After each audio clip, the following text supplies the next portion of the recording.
Salut, donc aujourd'hui nouvelle petite vidéo consacrée à la fabrication de ce porte-manteau. Hop là. Donc étape par étape comme d'habitude. Donc vous pouvez suivre les différents projets que j'ai déjà fait sur ma chaîne YouTube ou sur mon compte Instagram Luminescence Luminaire. Donc je vous embête pas plus. Allez, c'est parti. Alors comme d'habitude, je vais vous expliquer un petit peu comment j'ai procédé. Donc en premier lieu, je vous présente la branche que je suis allé chercher directement dans les bois. Donc elle est vraiment à l'état brut, de trop grande taille, et donc on va commencer par la redimensionner. Donc pour ça, rien de mieux qu'une petite scie à la main, on prend du temps, et après on pourra démarrer la préparation du bois.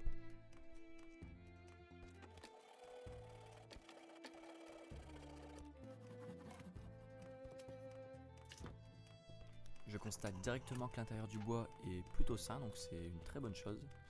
Je vais pouvoir maintenant m'attaquer avec ma meuleuse et mon disque à lamelles au dégrossissage du bois. L'idée c'est donc de retirer la partie superficielle du bois qui a été abîmée et usée par le temps. Comme ça je me retrouve avec une partie bien plus claire, bien plus jolie, et on peut se rendre compte si le bois est en bon état et exploitable.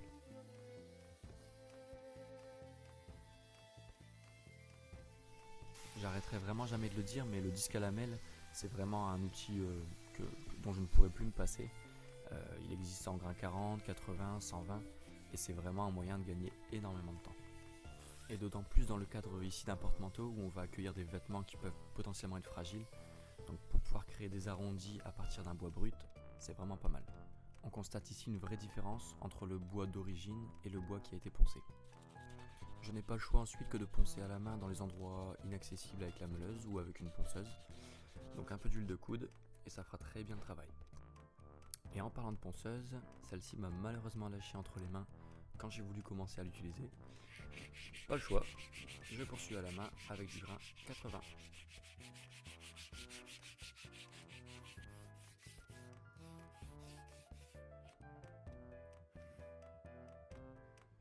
La pluie a fini par s'inviter à la partie, du coup ça devenait un petit peu trop compliqué de poncer.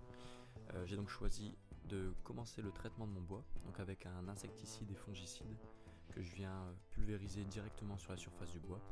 Et ça, il faut le faire 2 fois, en laissant sécher entre deux.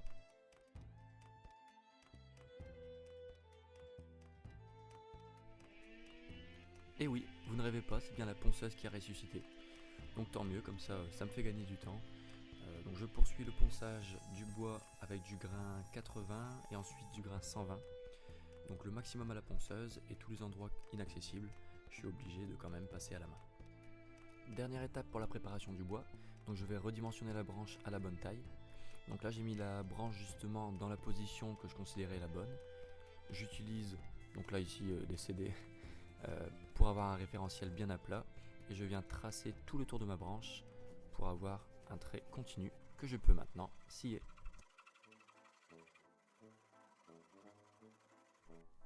Ici on constate bien la différence entre la surface du bois fini et celle qui ne l'est pas.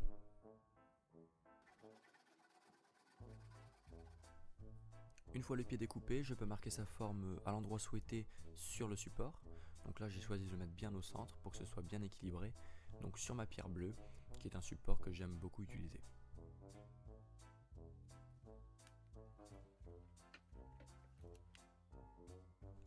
Je peux repérer le centre sur ma pierre bleue, donc pour pouvoir ensuite la percer. Et je vais réaliser la même manipulation sur le bois pour savoir où percer ensuite.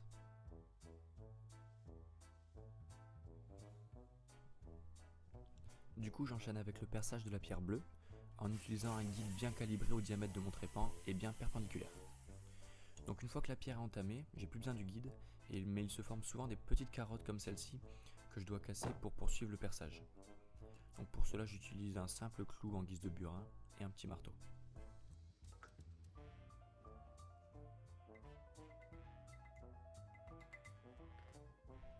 Et je répète cet enchaînement jusqu'à traverser la pierre. Et n'oubliez pas d'entamer la pierre du beau côté pour que l'éclat se fasse au dos quand le trou aura complètement traversé la dalle.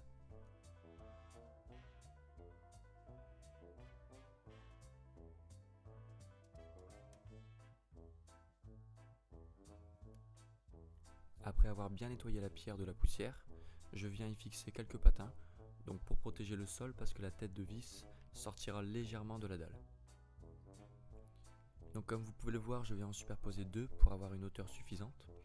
Et je viens en fixer non pas 1, non pas 2, mais bien 4 patins pour avoir un équilibre optimal.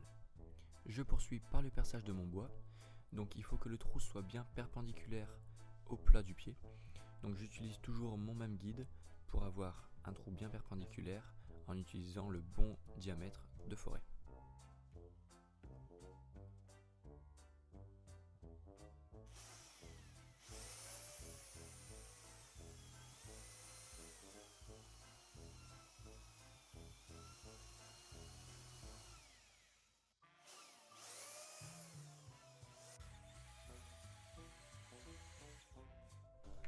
Une fois que le trou est suffisamment profond avec le guide, je peux le poursuivre sans jusqu'à la profondeur souhaitée, en fonction de la taille de la vis qui va suivre bien sûr.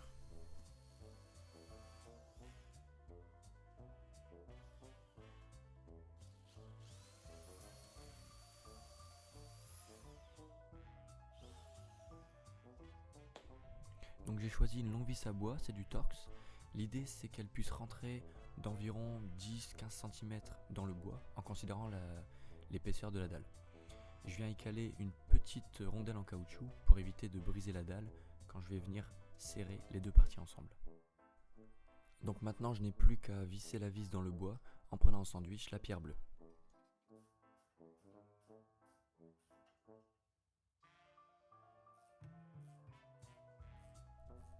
À ce moment-là, je ne savais pas encore que le trou que j'avais percé dans le bois était légèrement trop fin et que j'allais bien galérer à visser cette satanée vis jusqu'au bout. Donc je vous laisse sur ces quelques instants de galère et on se retrouve juste après.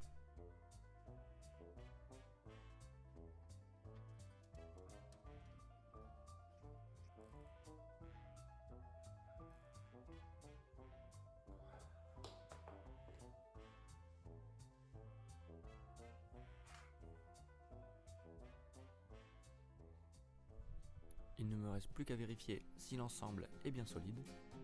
Petit test, on est bon et on se retrouve pour le résultat.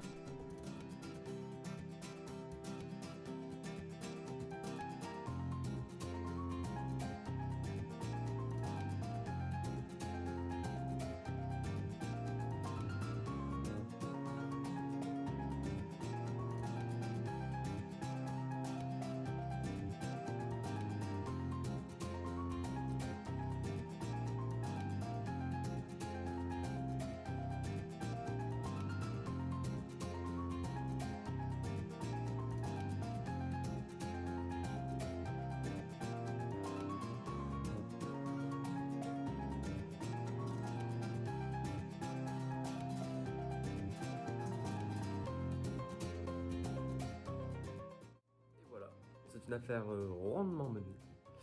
J'espère que ce bricolage vous aura plu. Si vous avez des questions ou des interrogations ou je ne sais quoi, n'hésitez pas à me poser des questions en commentaire. Et on se retrouve pour un prochain bricolage. Allez, ciao!